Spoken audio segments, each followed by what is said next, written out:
Yo, yo, yo, what is going on, my beautiful brothers and sisters, fellow radiators of love? My name is Shamal Pope, aka J Phoenix, and this is going to be your astrology forecast for Hump Day, Wednesday, September 27th of 2023. Thank you all for joining me in this video. Hopefully, you guys are having a wonderful week so far. Today is the last day before things really start to heat up. Things are still percolating. They're still boiling. They're still, well, not boiling, but they're still percolating. They're still simmering. I think we're past the point of simmering. I think we're getting to the point where like things are about to start popping off. You know, full moons, yads, oppositions. Things are about to really start kicking off. So utilize today as your last day before things really start to kick off, and you can start to feel the intensity kind of kick up again. Utilize today to reflect. Use today to find some type of stillness. That's why I did the meditation for today. As what I did is, even if you don't necessarily get up earlier in the day, cultivate a time every day for stillness. Especially in the time that we're about to go into. October is about to be nuts with these eclipses that are coming up and everything. This is definitely a very important time to remember to cultivate that stillness in our life. So let's hop into the transits for today. So we do have that moon here in Pisces today. Of course, we do have the sun in Libra. And, the sun in Libra, of course, is looking to bring some sort of balance and harmony into our life, looking to connect with people. But remember, this is its fall position, right? This moon in Pisces, of course, yeah, this is when the veil is very thin. Whenever the moon goes into Pisces, the veil between this reality and the spirit realm is rather thin, especially considering the fact that the moon is quite illuminated at this point. So a lot of things spiritually are kind of being released, or the doors are kind of opening, if you will, because we are building up to that full moon in Aries, which will be happening very soon. Other things that are going on today, we do have a Venus, which is getting closer to squaring Uranus. It will actually square Uranus. It'll begin to square Uranus tomorrow. The other interesting thing about this is that Venus is actually going to overtake Juno today. Venus was moving slow. Juno has overtaken Venus since, probably like let's say like 3 weeks ago or so. About 3 weeks ago, Venus was ahead of Juno because of the retrogrades and stuff. But now Venus today actually does overtake her partner in crime, Juno, which I think Jupiter's going to be a little happy about that. That Venus is finally picking up some speed and kind of getting past that. And, but, Venus still has, you know, 7, 8 degrees to go before she gets out of her shadow. So she's still in that shadow period where she had retrograded in, but she does overtake Juno. And this is sort of like this opportunity here where, you know, it's sort of like she's kind of like recommitting back to the path. I mean, with Juno, she had a lot of fun. She was partying. She was, you know, kind of, you know, utilizing the last bits of summer. You know what I mean? But now that Venus is going to be moving past Juno, it's like, well, I think it's actually time for me to kind of focus on myself and kind of get back to reality. You know what I mean? And do that sort of stuff. So, and Juno's going to be chill about it. Juno's going to be cool about it. It's like, oh, that's cool. I'm sure my husband over there will be happy over there in Taurus, whatever like that. But yeah, go ahead and do your thing. Plus, you got to catch up to Mars. You got to catch up to your boo thing on Mars. So that's the thing. Venus is getting ready to overtake Juno today. Now, there's not like a whole lot of like exact aspects happening today, but that doesn't mean that, like I said, we aren't building up to things, right? We are building up, of course, to that full moon in Aries. We're building up to a Venus that is in square to Uranus. I mean, they are within a degree of each other, or degree and a half of each other. By the end of the day, it'll be even closer.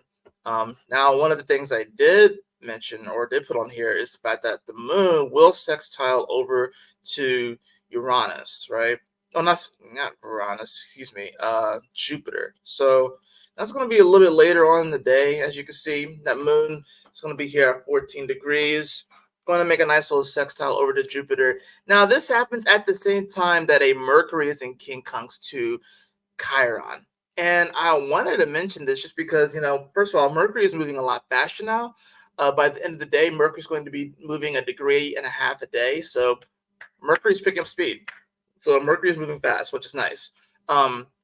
This moon that's going to be sextiling over to Jupiter, yeah, it's going to afford us, a nice opportunity to expand upon ourselves, but it's going to be more from an internal place. Jupiter is retrograde in Taurus. This is about, seeing the value that we bring to the world, especially if it comes from like a spiritual place. Um, this is going to be an opportunity for us to really communicate that to ourselves. I think this is a great time, honestly, to meditate, today. If you can somehow meditate around this time, or to just find a moment of stillness. The reason why I say that is because you have 1 plus 4, which is 5, and 5 is the number of Mercury, right? So it's definitely going to be a very communicative time, and the moon is going to be in the decan that it likes to be in, right? Not only that, but there is some nice mutual reception here because the moon is exalted in Taurus and Jupiter is a traditional ruler of Pisces. So this is a very nice sextile.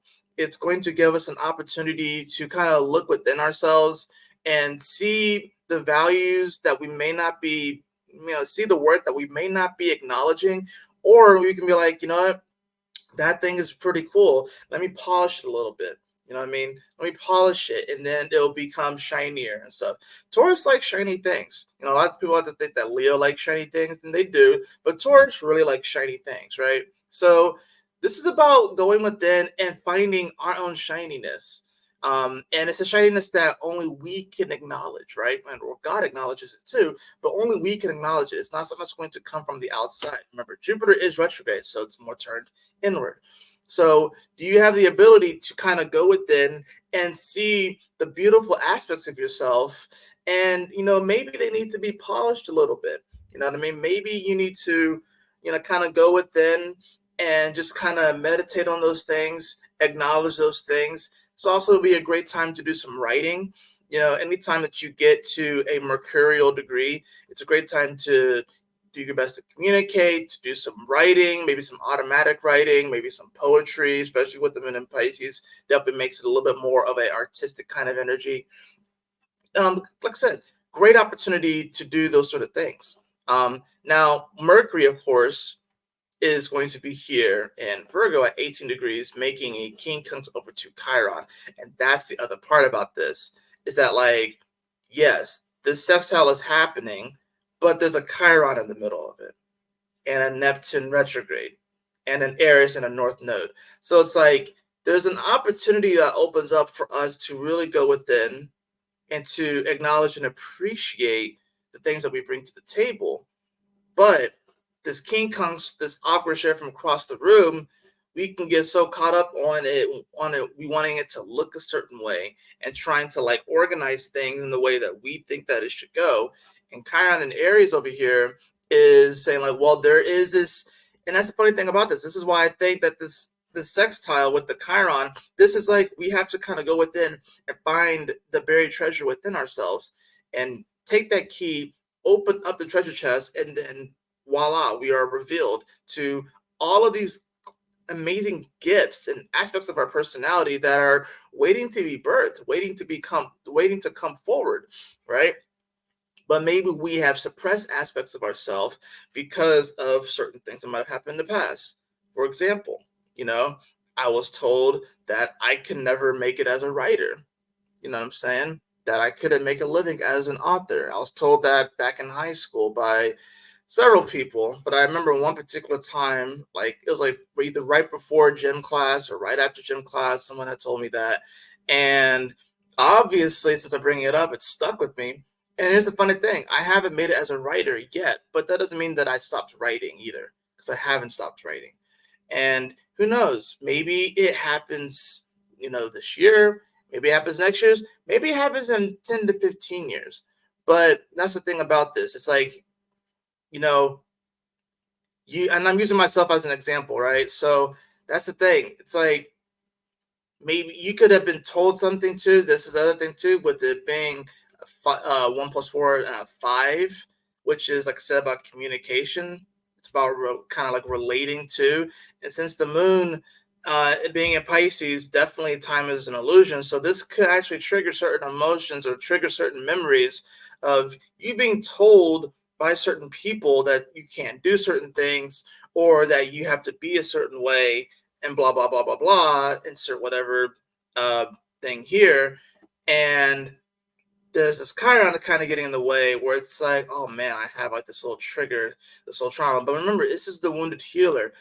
So it was interesting. I was doing a reading yesterday, and I won't reveal too much about the reading, but she had her Chiron in an interesting spot, and I kind of honed in on the Chiron. And when I initially was talking about her Chiron, she didn't necessarily resonate with what I was telling her, but I was like, okay, I'm sure this is going to come up again. Sure enough, it came up again, and we ended up having a very powerful session.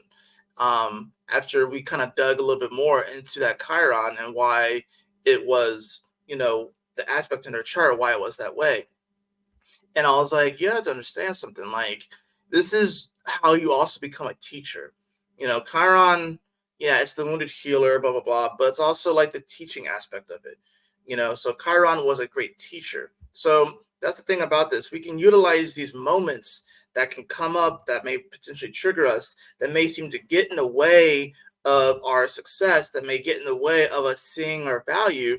And we can see it as a great teacher, you know. So Chiron in Aries right now with his king comes over to Mercury. 1 + 8 is 9, which is a very Martian energy, right? So that's the thing about this. We do have a harmonic of 9. We have, of course, Pluto here at 2 + 7 is 9 as well. But this is going to give us an opportunity to take some very purposeful action. Even if it feels weird, even if it feels awkward, it gives us opportunity to take some type of really purposeful, intentional action towards a goal, towards a plan that we may have, a plan that we've been formulating now that Mercury's moving a lot faster and Virgo, and will be coming out of its shadow soon. You know, things are going to start to click and move forward. It just still feels slow because we still have Uranus, Jupiter, Chiron, Neptune, Saturn, Pluto, all retrograde, right? Things are picking up. Venus is gaining speed. Mercury is gaining speed. Mars is fast, but it's in Libra. It's heading towards the South Node, right? We have the Sun here too, which is nice, but like I said, it's in a small position. So we have to be able to take the energies that we were given, and we have to become like the magician and realize that any hand that we are dealt, we can find the winning hand in it. It's dependent upon the situation. Some of you guys have winning hands, but you're playing it in situations and with people where you're going to consistently lose. But because you're so fixated on it and looking a certain way and wanting it to be a certain way, and you're hard headed and you keep ramming your head into that thing, you know what I mean? What was that? What was that? Because you keep ramming your head in a certain thing, that's why you keep, faltering, if you will. That's why it is super important for us to take time for stillness. Because, like I said, with the daylight today, when we're not having a lot of exact aspects, but things are building up, and you're probably going to feel it, especially come the end of the day, you're probably going to feel this because by 11:32, right, you're going to have this moon at 17 degrees beginning to oppose Mercury, right? You have, like I said, a Venus that is getting even closer to squaring Uranus, right? You have a Mars that's getting closer to the South Node, right? And it is hitting the midpoint between Chiron and Eris in the North Node, right? You have all of this stuff going on. Venus is finally taken over Leo, and she's getting closer to coming out of her shadow. She's getting closer to getting to Virgo, right? We have a lot of things that are building up. You can feel it. So take these opportunities to cultivate some time today, whether it's a minute, 5 minutes, 10, 20, 30, an hour, who knows? take time to cultivate stillness. And meditation can look different for everybody, right? So it could be just you doing breathing work. You can just do some sun gazing like I do, moon gazing. Um, Maybe you put on some binaural beats or something like that on some headphones. Maybe you just sit down and write for a little bit. Maybe you read. Take time to switch from what was it, the sympathetic to the parasympathetic, right? That's what I was looking for. Yeah. So we're not always in the fight or flight mode, and because take yourself going from that energy to this more calm, this more, observant kind of energy, right? Observe your emotions that come up today. Observe your thoughts that come up today. That's what's really going to help you, especially with the moon in Pisces, especially if you're an empath, you're going to be feeling emotions a lot more right now. And more than likely, if you're an empath, you can feel the energies that are about to come like a wave and a wave. We're about to get hit by waves of energy, right? And those of you on the path can definitely feel that it's about to come, but it's also going to hit a lot of people out of nowhere. They're not going to know what to expect. They're not going to know what to expect. It's just going to hit them out of nowhere. And then they're going to be responding and reacting, a lot of people, in a very volatile way because they don't know about this information. They're not aware. They're not tuned in. But you, beloved, you're tuned in. So it gives you a great opportunity to react and respond in a way that is going to be much more constructive and much more creative, in the sense that goes along with the natural flow of this universe. And this whole world is evolving. It's evolving and is moving into a whole new space, right? So that's the thing about this that we have to remember. This is becoming a little bit more of like a channeling, but that's just kind of where the energy is. And I think it's mainly because the moon's in Pisces, and I'm getting my moon is in Pisces, so I'm used to this energy, right? I'm used to always feeling just like people's emotions and picking up on things and stuff like that too, especially because it's in my fourth house. So now everyone's going to be feeling this. Everyone's sensitivities is going to be tuned up a little bit, right?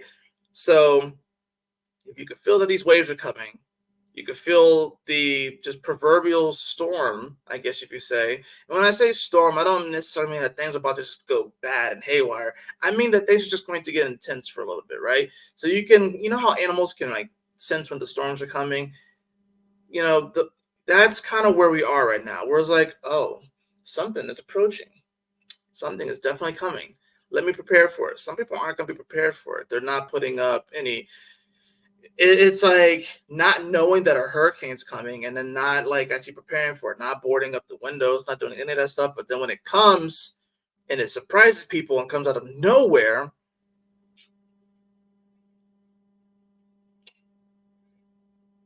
then that's probably going to kick off with the Venus square Uranus. That's probably what's going to do it, as far as like the initiating action, the initiating transit that I feel like was just going to like, boom, okay, welcome to October. Eclipses, yachts, just aspect after aspect after aspect.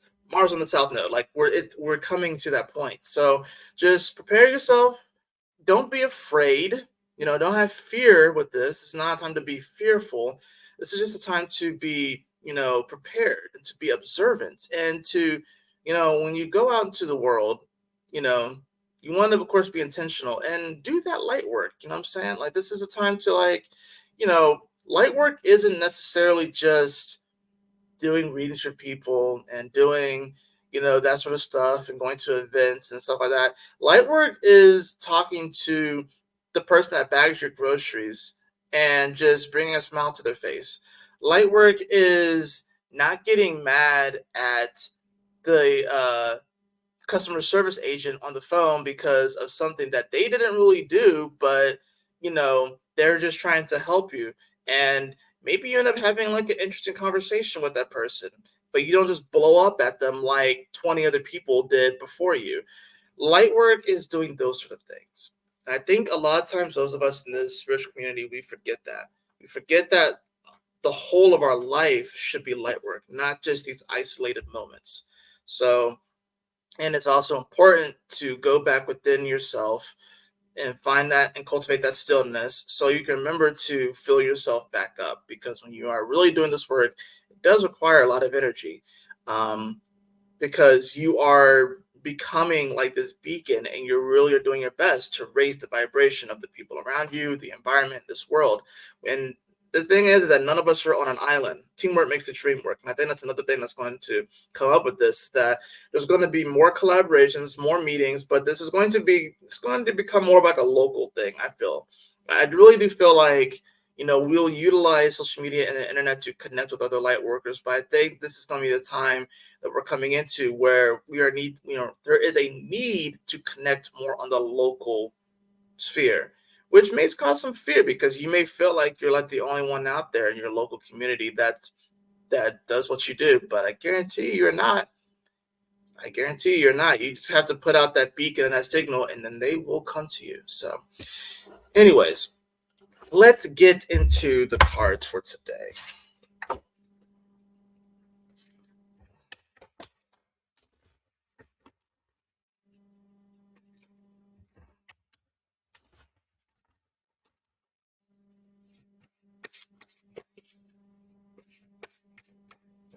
All right.